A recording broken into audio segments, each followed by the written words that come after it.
This is the installation video for the 3-port motor monitor door alarm. Step 1 for the installation of the 3-port door alarm is to test everything that you receive out of the box and confirm that it works. We encourage you to set the installation up like this on the front seat of your vehicle and start with installing the 12-volt power cable. Install it in the socket of your ignition and confirm that the volume works and that you can disable all the ports just like I've done there. The next step in this scenario here is to lay things out how you're going to install them in your vehicle. For our configuration here, we've got 2 sensors for 2 doors, one side door and the back door, which we're going to daisy chain together, and we're going to put them on port number 2. And for the 3rd door, we're going to install that and put that on port number 1. So we'll have a separate indicator for this door here and a separate indicator here for one of these 2 doors here. For this door here, we're going to install it with the 2-meter extension cable. So we'll install that firstly into the first port, ensuring that it aligns correctly because these connectors are keyed. Connect that 2-meter extension cable. We got this because the 3 meters on this sensor were not long enough for our vehicle. Connect the 2-meter extension cable, making sure that you've aligned the keys correctly to the first sensor.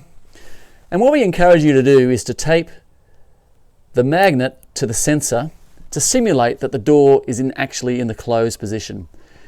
And then the final thing that we do for this port, as we do with every single port, is to install the loopback cable, which must go in because this is what is used to detect that if a cable is cut, the alarm will sound. So that's for the first port. For the second port, again we install the sensor cable into port number 2. We again tape the sensor to the magnet. And in this case here, we use the extension or daisy chain port to connect to the next sensor. Again, taping it together and finishing this daisy chain link again with the loopback cable. So now, when we enable port number 1, we can see that it shows it's enabled, but there's no alarm. Port number 2, when we enable it, we can see that it's functioning correctly, and so Motor Monitor is telling us that all the doors on ports 1 and 2 are in the correct position. If you like, you can test what it's like and understand a bit of how well these sensors work by disconnecting the magnet, and as we move it away you can see that the alarm goes on. Being aware that this is on an aluminium backboard, so if you have a steel or ferrous type installation, that distance will be less. So you might like to test that distance on that type of installation. Again, you can determine or test that if the cable is cut, the alarm will sound, and similarly over here you can experiment with the sensors to confirm that they are working as intended and that the loopback cable is also working. So that's step number 1 for the installation of the 3-port door alarm. We now come to the next step of the 3-port door alarm installation. And this step is about laying out the sensors and cables that you have ordered roughly in your vehicle just to check that the lengths that you've ordered are correct and will be sufficient for your particular installation. So in this case here, we've got 3 sensors that we're going to use, 3 doors. The first sensor we're going to install here, and we've laid out the cable to see that it actually reaches the front of the vehicle and check that that's long enough. And that sensor is going to plug in to the first port of the 3-port door alarm. The second sensor we're going to install on the rear door.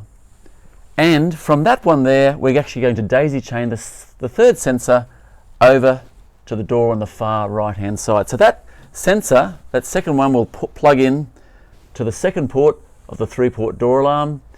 And when either that rear door or the side door are opened, that second port will alert you that there is an issue. Now, because that one is further back, that rear door, we've also attached a 2-meter extension cable to make sure that it reaches from there all the way to the front of your vehicle. So once you've done that and confirmed that your lengths are correct, you then can move on to the next step of the installation. We now come to the next step where we install the sensors and the cables. The first sensor can be installed inside the vehicle, where you should put a mark on the vehicle where it's going to go. We then suggest closing the door and putting a corresponding mark on the inside of the door for where you're going to fix the magnet. When you install the sensor, you can have the armoured cable going up, which ensures the cable is well out of the way of any potential damage from sliding equipment, or if you're confident enough with the mat that's in your toolbox, you can have it going down, tucked in behind and running along the mat. Install the sensor initially with the VHB tape that we supply, and then for a longer term installation we suggest using the stainless steel screws and self-locking nuts. Some people also elect to mount their sensor using silicone for a more durable installation. The choice is yours.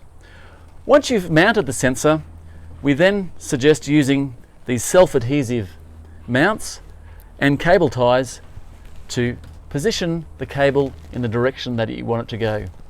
Again, a suggestion of ours is once you have the cable laid out exactly how you want from one sensor to the next, you can then follow up using silicone to provide a longer term and more durable solution. That's the end of the step to install the sensors and the cables. Once you've installed your sensors and your cables into your canopy, you're now ready to run your cable or cables from the canopy through into the cab of your vehicle. With the one port door alarm, you'll just have the one sensor cable. If you've installed the 3-port door alarm, you may have 2 or even 3 cables if you're wanting to separately indicate up to 3 doors. Again, for the 7-port door alarm, you will just simply have the one cable which is able to indicate up to 7 different doors. Take your cable and select a suitable position on the front of your canopy where you can drill a hole and use one of the grommets that we've supplied with your kit. Preferably, if there's an existing grommet in place, we recommend that you use that. Once you've installed the cable through there, you may want to silicone it to improve the water resistance of the installation, and then you ideally want to run the cable through into an existing grommet that may be on the rear of your cab. So remove that grommet, run the cable through, and again you may elect to provide some silicone to improve the waterproofing of that seal.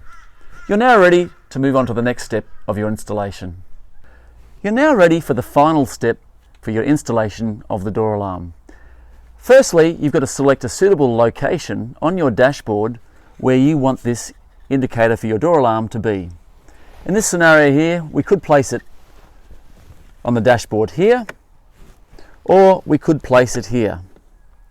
Now what we recommend initially is to use the VHB tape that we've supplied, which is a good adhesive, to mount the door alarm in the location that you desire. And once you're comfortable with that over a period of time, you could then make it a bit more of a permanent installation by using the 2 screws that we've supplied and affixing it to your dashboard using those. Now the cable itself you will have run ideally under the trim, and so if you were to install the door alarm just here, you'd have it coming out somewhere along your trim along there and then plugging into the bottom of your door alarm. If you were to install it here, you would have it coming out of your trim down lower. Make sure that the cable is well affixed, and if necessary, use some of the self-adhesive cable tie mounts and cable ties to finish your installation. Well, that ends the installation of your door alarm.